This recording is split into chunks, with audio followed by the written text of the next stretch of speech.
ምንድነው? እነዛ ሰዎች እነማን ናቸው? እነዛ ሰዎች ደግሞ እነማን ነው የላካቸው? ማንነቱ በደንብ ተረጋግተዋል።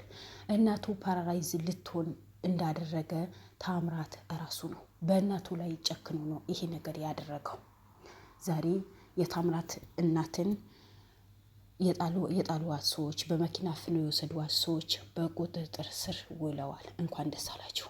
ይሄም በአቤል ጉብዝና፣ በአቤል ጥንካሬ፣ በመንግስት አካላቶች ብቻ በብዙ የህግ አካላቶችን ተሰብስቦ መኪናው ታርግ በሴኪሪቲ ካሜራ መኪና ታርጋው ተገኝቶ ከዛ ወዴት እንደሄደ በጂፒኤስ ተገኝቶ መኪናው ተይዘዋል።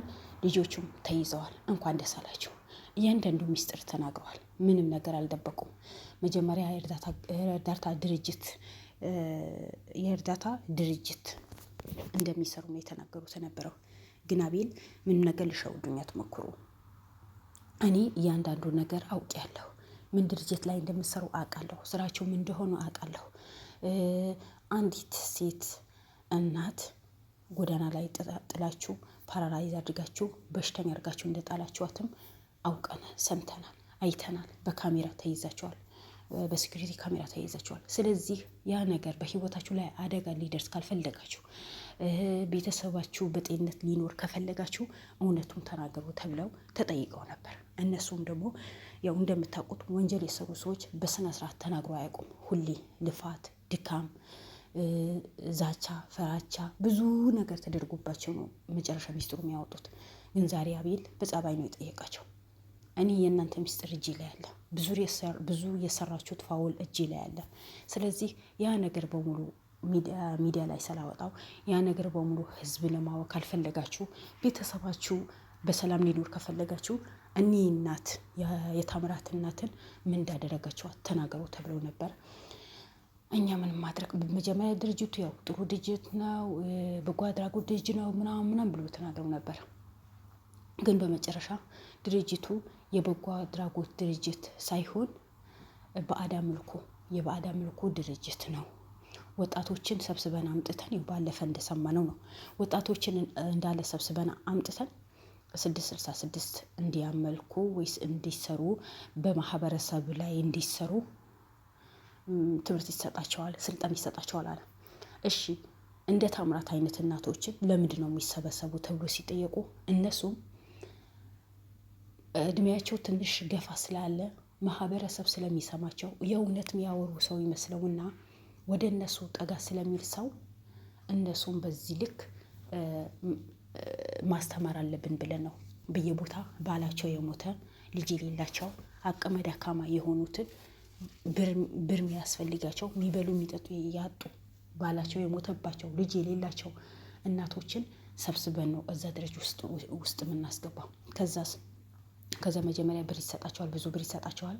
ከዛ ጥሩ ነገር እናስተምራቸዋለን። ከዛ በኋላ ማህበረሰብ ላይ ሂዶ የሚያወሩት ነገር እናሰነጥላቸዋለን።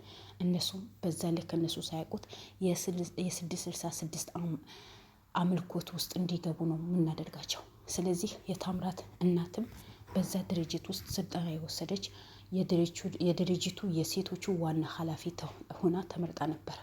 ግን ከጊዜ ቆይታ በኋላ እኔ ይሄ ነገር አልፈልገውም፣ ከማህበረሰብ የሚያገለኝ፣ ከባለቤቴ ያራቀኝ፣ ከሰው የሚያርቅ፣ ከሰው ጋር መሮር የማይሰጥ ሃይማኖት እኔ አልፈልግም። በተከበርኩበት፣ በወለድኩበት፣ በኖርኩበት ቀይ ተዋርጃለሁ። ሰው የሚጠጋኝ ሰው የለም።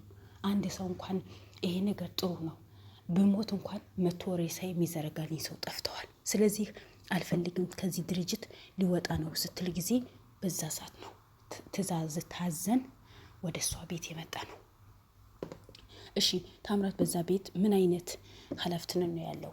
ምን አይነት ድርጅት ነው ያለው? እሱ በዛ ቤት ምንድን ነው የሚሰራው ተብሎ ሲጠየቅ ጊዜ ታምራት ማለት የድርጅቱ ዋና ኃላፊ ነው። ሁላችንም የሚያዘን እሱ ነው። እንዴት በቃ ነጮችን ወደውት በጣም ጥሩ ልጅ ስለሆነ ኃይለኛ ስለሆነ የድርጅቱ ዋና ኃላፊ ተደርጎ ነው የተሾመው። ስለዚህ እናቱ አፍነን አምጥተን እዛ ድርጅት ውስጥ እንድናስቀምጣት ነገረን። መጣና እናቱ ትፈልጊያለሽ፣ እዛ ልጅሽ ይፈልግሻል ብለናት ይዘናት ሄድን። እዛ ከሄድን በኋላ የሆነ መርፌ ማደንዘዣ መርፌ ወጓት። ከዛ በኋላ የሆነ መድኃኒት አበለዋትና በቃ ወስታችሁ መንገድ ላይ ጣሏት ተብለን። ማን ነው እንደዛ ያላችሁ? ከአቤል ላይ ከፍ ያሉ ሶሪ አቤል አልቆኝ ከታምራት ላይ ከፍ ያሉ ነጭ ፈረንጆች አሉ። ምክንያቱም ኢትዮጵያ ላይ ምንም አይነት ሃይማኖት እንዳይኖር ብቻ የእነሱ አምልኮት ብቻ ኢትዮጵያ ላይ ሊስፋፋ ነው የሚፈልጉት ነው ያሉት። ኢትዮጵያ ሙሉ በሙሉ እስልምና ሆነ ምንም ሆነ እንዳይኖር የእነሱ ሃይማኖት ብቻ እንዲከበርላቸው የእነሱ ሃይማኖት ብቻ እንዲስፋፋ ስለሚፈልጉ እቺ ሴትዮዋ ጉዳችን በሙሉ ታወጣዋለች፣ ሰው እንዳይቀበል ታረግብናለች። ስለዚህ ሳትቀድመን መቅደም አለብን ብለው ተመካክረው ከልጅዋ ጋር ተመካክረው ነው ይሄ ነገር ሊያደርጉት የፈለጉት እንጂ እኛ ምንም እጁ የለብንም። ምንም ያደረጋት ነገር የለም። እኛ መውሰድ ማምጣት መጣል ነው ስራችን። ሂዳችሁ አምጧት ተባልን፣ አመጣናት፣ አስረከብናቸው። የሆነ ነገር አደረጓትና ወስታችሁ ጣሉ ነው የተባልነው። ይሄ ድርጊት በሙሉ ሲደረግ ደግሞ ልጅዋ አለ። ልጅዋ በደንብ ነው ጥንቅቆ ነው የሚያውቀው። ምክንያቱም እኛ ኃላፊያችን ነው፣ የድርጅቱ ዋና ኃላፊ ነው። እና ያ ስለሆነ እኛ በዚህ ጉዳይ ላይ ምንም የሚያገባን ነገርም የለን። እኛ ሹፌሮች ነን እንጂ አሰሪዎች አይደለንም። እኛ ሰራተኞች ነን ብሎ ነው የተናገሩት ነበረው። አስቡት፣ የገዛ እናቱ ያልሆነ ልጅ፣ የገዛ አባቱ ያልሆነ ልጅ እንዶ አቤል ደጋግማ ፈጣሪህን ማመስገን ያለበት። ምክንያቱም የገዛ እናቱና የገዛ አባቱ ያልሆነ ልጅ እንዴት ነው አንተን ማጥፋት ያቀተዋል ብለህ ታስባለህ? አንተ እኮ ፈጣሪ ይጠብቀዋል።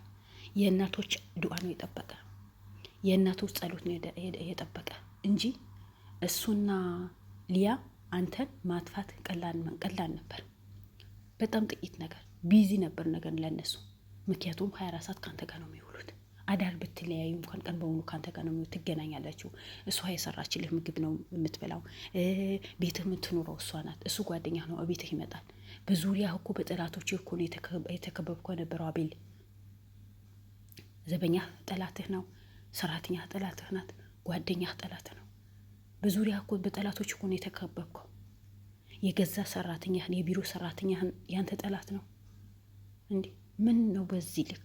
ስለዚህ አንተ ፈጣሪ ይወድሃል ነው የእውነት። የእናቶች ድዋ ደርሶ ነው፣ የእናቶች ጸሎት ደርሶ ነው ካሉበት ከችግራቸው አውጥታ ጥሩ ቦታ እንዲደርሱ፣ ጥሩ ምግብ እንዲበሉ፣ ጥሩ ቤት እንዲኖሩ፣ የታመሙት ደግሞ አሳክማ ጸሎት ያደረጉልህ ድዋ ያደረጉልህ እናቶች ዛሬ የእነሱ ጸሎት ነው አንተ እዚህ ያደረሰ እንድትኖር ያደረገህ እንጂ እነዚህ ለቤተሰባቸው መሆን የሚያቀታቸው ሰዎች፣ ለቤተሰባቸው ምንም ነገር ማያሳዝናቸው ሰዎች፣ ለእናቱ ያልተመለሰ ልጅ እናንተ እኮ በአንተ ላይ ምንም አይነት ማድረግ የሚገድበው ነገር አልነበረም።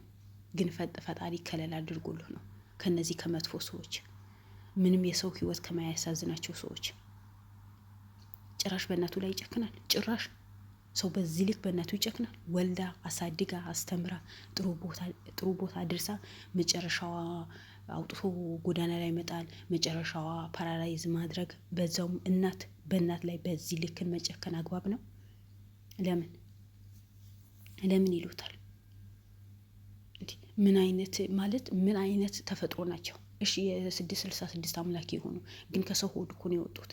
ሰው እኮ ነው የወለዳቸው። ከእናት ሆድ እኮ ነው ከአባት እኮ ነው የተፈጠሩት። ስለዚህ እንዴት በዚህ ልክን መጥፎ ነገር እንዲያስቡ ያደርጋቸዋል? በእርግጥ መጽሐፉ ሲነበብ ጊዜ ምንም አይነት ደስታ አይሰጥም። መሳቅም አይቻልም፣ ማልቀስም አይቻልም፣ ማግባትም አይቻልም፣ መውለድም አይቻልም።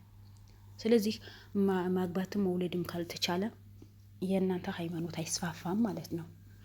ምክንያቱም አንድ ሃይማኖት እኮ ተጋብተው ወልደው መስፋፋት ነው ያለበት አይደል?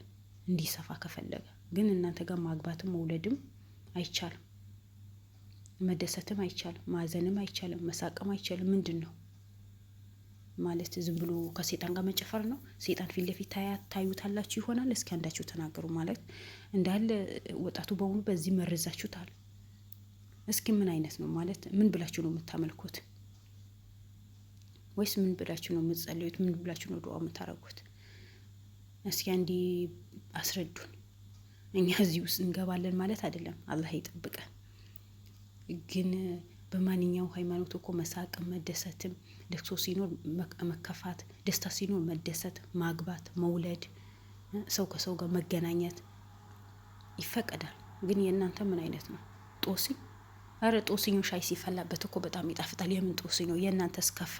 እና ለማንኛውም ውድ ቤተሰቦች የታምራት እናት ማን እንደዛ እንደተጫወተባት ማን እንደዛ እንዳደረጋት ማንም አይደለም የገዛ ልጇ ነው ጠላት የሆነባት እላቸዋለሁ። ግን አቤል ፈጣሪ ይርዳው፣ ካለችበት አንስቶ ጥሩ ቦታ እንድትደርስ ሕክምና እንድታገኝ ጥሩ ምግብ እንድትበላ ቤቷ በሰላም ገብታ እንድትወጣ አድርጓታል። የማን ነው የታምራት ቡችሎች በሙሉ እያንዳንዳቸው የተያዙ ስለሆነ ታምራት ደግሞ በቅርቡ እንደሚያዝ እርግጠኛ ነኝ። አንድ ቀን ፈጣሪ ብሎ እዛ ድርጅት ውስጥ ገብተው እያንዳንዳቸው እንደሚያዙ አልጠራጠርም እላቸዋለሁ ውድ ቤተሰቦቼ። ለማንኛውም ቪዲዮን ይሄ ነበረ። እውነቱ ስለወጣ ደስ ብሎኛል። አሁን ብዙ ድል እየተገኘ ነው። ብዙ አሪፍ ነገሮችን የተገኙ ስለሆነ በደስታ ሁሉ ነገር በደስታ መቀበል ነው እላቸዋለሁ። እወዳቸዋለሁ። ለቤት አዲስ ከሆናችሁ ሰብስክራይብ አድርጉኝ። መልካም ሁሉ። ባይ ባይ።